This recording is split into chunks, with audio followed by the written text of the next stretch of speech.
നാട്ടിലും മറുനാട്ടിലുമായി ഈ ദിവസങ്ങളിൽ ട്രെൻഡിംഗ് ആയ ഒരുപിടി വിശേഷങ്ങളുമായി 24news.comന്റെ ഈ ലോകം ഈ ആഴ്ച എന്ന പരിപാടിയിലേക്ക് സ്വാഗതം.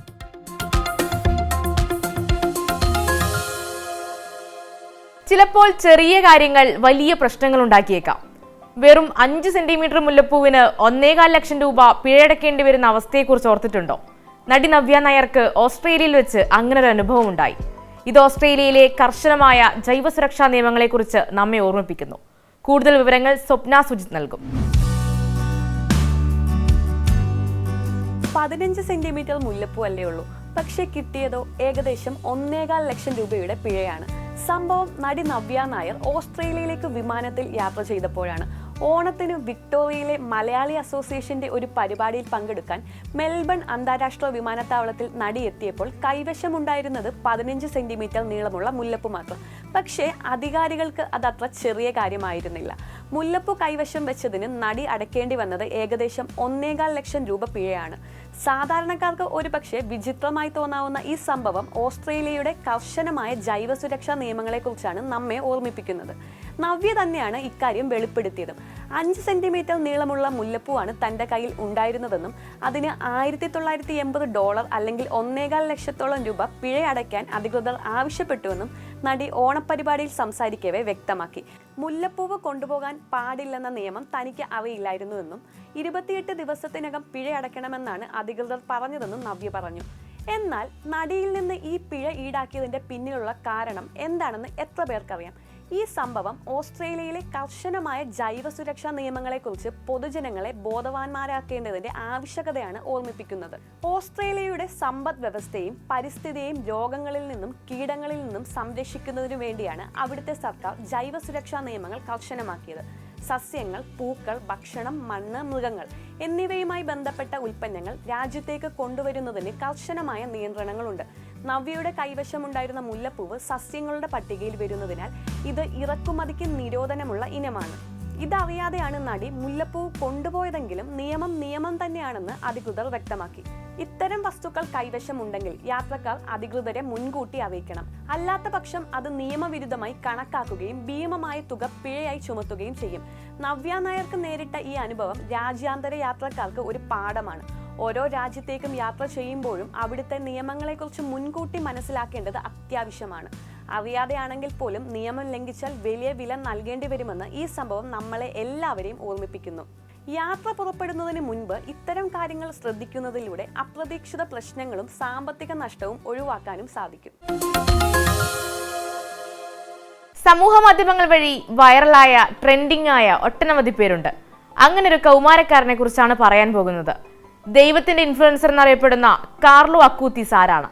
പൂജ രമേശ് പറയും. തിരുവസ്ത്രവും കൊന്തയുമേന്തിയ വിശുദ്ധന്മാരിൽ നിന്ന് വ്യത്യസ്തമായി ജീൻസും ടീഷർട്ടും ഷൂസും ധരിച്ച ഒരു വിശുദ്ധൻ.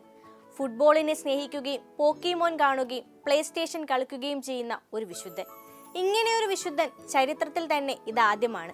പറഞ്ഞു വരുന്നത് കാർലോ അക്യൂട്ടീസിനെ പറ്റിയാണ്. 10,000-കണക്കിന് യുവജനങ്ങളെ സാക്ഷിയാക്കിയാണ് കാർലോ അക്യൂട്ടീസ് വിശുദ്ധനായി പ്രഖ്യാപിക്കപ്പെട്ടത്.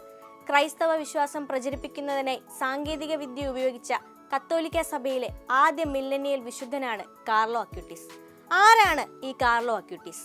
15 വർഷം മാത്രം ഭൂമിയിൽ ജീവിച്ച് ജപമാലയും കീബോർഡും ആത്മീയ പ്രചരണത്തിൽ സംയോജിപ്പിച്ചാണ് കാർലോ വിശുദ്ധനായി മാറിയത്. വളരെ ചെറിയ കാലം മാത്രമായിരുന്നു കാർലോ ഭൂമിയിൽ ഉണ്ടായിരുന്നത്. ഈ കാലം കൊണ്ട് തന്നെ ക്രിസ്തുവിന്റെ സന്ദേശങ്ങളെ ലോകത്തിനു മുന്നിലെത്തിച്ച ആ ബാലനെ ലോകം ദൈവത്തിന്റെ ഇൻഫ്ലുവൻസർ എന്ന് വിളിച്ചു. ലണ്ടനിൽ ജനിച്ച കാർലോ തന്റെ 11ാം വയസ്സിലാണ് സൈബർ ഇടങ്ങളിലെ വിശ്വാസ പ്രചരണങ്ങൾക്ക് തുടക്കം കുറിക്കുന്നത്. അസീസിയയിലെ സ്വന്തം ഇടവകയ്ക്കായി വെബ്സൈറ്റ് ആരംഭിച്ചുകൊണ്ടായിരുന്നു ആ തുടക്കം. ചെറുപ്പം മുതലേ കമ്പ്യൂട്ടർ മേഖലയിൽ താല്പര്യം കാണിച്ചിരുന്ന അക്യൂട്ടീസ് ആ പ്രായത്തിൽ തന്നെ യൂണിവേഴ്സിറ്റി തലത്തിലുള്ള പ്രോഗ്രാമിംഗ് മെറ്റീരിയലുകൾ പഠിച്ചെടുക്കുകയും വിവിധ രാജ്യങ്ങളിൽ നിന്നുള്ള 136 വിശ്വാസ അത്ഭുതങ്ങൾ ഡിജിറ്റലായി രേഖപ്പെടുത്തി ശ്രദ്ധേയനാവുകയും ചെയ്തു. 15ാം വയസ്സിൽ രക്താർബുദത്തെ തുടർന്നായിരുന്നു കാർലോ മരണപ്പെടുന്നത്. ലോകം സാക്ഷ്യം വഹിച്ച എല്ലാ അത്ഭുതങ്ങളും അദ്ദേഹത്തിന്റെ വെബ്സൈറ്റുകളിൽ രേഖപ്പെടുത്തിയിരുന്നു. വെബ്സൈറ്റ് ഇപ്പോൾ 9-ലധികം ഭാഷകളിലേക്ക് വിവർത്തനം ചെയ്തിട്ടുണ്ട്. കാർലോ അക്യൂട്ടീസിനായി ഇങ്ങ് കേരളത്തിലും ഇപ്പോൾ ഒരു ദേവാലയം ഒരുങ്ങുന്നുണ്ട്. മലയാളത്തിന്റെ സ്വന്തം മോഹൻലാൽ, നമ്മുടെ ലാലേട്ടൻ. ലാലേട്ടനോട് ആരാധന തോന്നാത്തവരായി ആരും ഉണ്ടാകില്ല. മണിരത്നവും കമൽഹാസനും അടക്കമുള്ള സെലിബ്രിറ്റികൾ വരെ ഫാൻസായുള്ള ലാലേട്ടന് ഹോളിവുഡിൽ നിന്നൊരു ആരാധകൻ. അമൽ ശശികുമാർ തയ്യാറാക്കിയ റിപ്പോർട്ട് കാണാം. കമൽഹാസൻ, മണിരത്നം, രാം ഗോപാൽ വർമ്മ. പറഞ്ഞു വരുന്നത് മറ്റൊന്നുമല്ല, മലയാളത്തിന്റെ മോഹൻലാലിന്റെ ചില സെലിബ്രിറ്റി ആരാധകരുടെ പേരാണ്. ആ കൂട്ടത്തിലേക്ക് ഹോളിവുഡിൽ നിന്നും ഇനി ഒരാളുടെ പേരുണ്ടാവും. കോസ്മോ ജാവിസ്. ഓസ്കാർ പുരസ്കാര ജേതാവ് കിലിയൻ മർഫി കേന്ദ്ര കഥാപാത്രത്തെ അവതരിപ്പിക്കുന്ന പീക്കി ബ്ലൈൻഡേഴ്സിലും നെറ്റ്ഫ്ലിക്സിന്റെ ഷോഗണിലും ഒരു സുപ്രധാന വേഷം ചെയ്യുന്ന ഹോളിവുഡ് താരം കോസ്മോ ജാവിസ് ആണ് തന്റെ പ്രിയപ്പെട്ട നടന്മാർക്കൊപ്പം മോഹൻലാലിന്റെ പേരും പറഞ്ഞത്. Charlie Chaplin, Anthony Hopkins, Daniel Day Lewis, Peter Sellers, Gary Oldman, Joaquin Phoenix തുടങ്ങിയ ഇതിഹാസ നടന്മാർ അടങ്ങിയ ലിസ്റ്റിൽ മോഹൻലാലിന്റെ പേര് ശ്രദ്ധിച്ച ആരാധകർ ഉടൻ തന്നെ സംഗതി സോഷ്യൽ മീഡിയയിൽ ചർച്ചയാക്കുകയായിരുന്നു.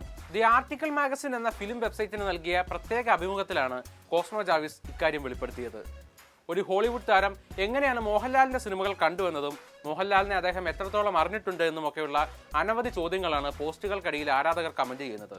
വിഷയത്തിൽ പ്രതികരിച്ച് മോഹൻലാലിനെ വാനോളം പുകഴ്ത്തുന്നവരുമുണ്ട്. എന്നാൽ അദ്ദേഹത്തിന്റെ റേഞ്ച് വെച്ച് ഇതൊന്നും അത്ര വലിയ കാര്യമല്ല എന്ന് പറയുന്നവരും ഉണ്ട്. ചുരുക്കം ചിലരെങ്കിലും ഇതിനോട് വിയോജിക്കാതെയും ഇരുന്നില്ല. എല്ലാം ചുമ തള്ളാണെന്നായിരുന്നു ആദ്യവാദം. അഭിമുഖം പ്രസിദ്ധീകരിച്ച വെബ്സൈറ്റ് ലിങ്ക് സംശയമുള്ളവർക്കെല്ലാം ആരാധകർ കൊടുത്തു. താരം നൈസായിട്ട് IMDbയിലെ മികച്ച നടന്മാരുടെ ലിസ്റ്റ് വായിച്ചതാവും എന്ന് മറ്റൊരു കമന്റ്. അങ്ങനെയാണെങ്കിൽ എന്തുകൊണ്ട് മോഹൻലാൽ മാത്രം മറ്റൊരു ഇന്ത്യൻ നടന്റെയും പേര് പറഞ്ഞില്ല എന്നതാണ് ആരാധകരുടെ ചോദ്യം. ഇതിലൊന്നും പെടാത്ത കമന്റുകളുമുണ്ട്. ഇതൊക്കെ അത്ര വലിയ കാര്യമാണോ? സായിപ്പിന്റെ വാലിഡേഷൻ കിട്ടിയിട്ട് വേണമെന്ന് ചോദിക്കുന്ന മറ്റൊരു കൂട്ടർ. എന്നാൽ അങ്ങനെ നെഗറ്റീവ് സെൻസിൽ കാണണ്ട.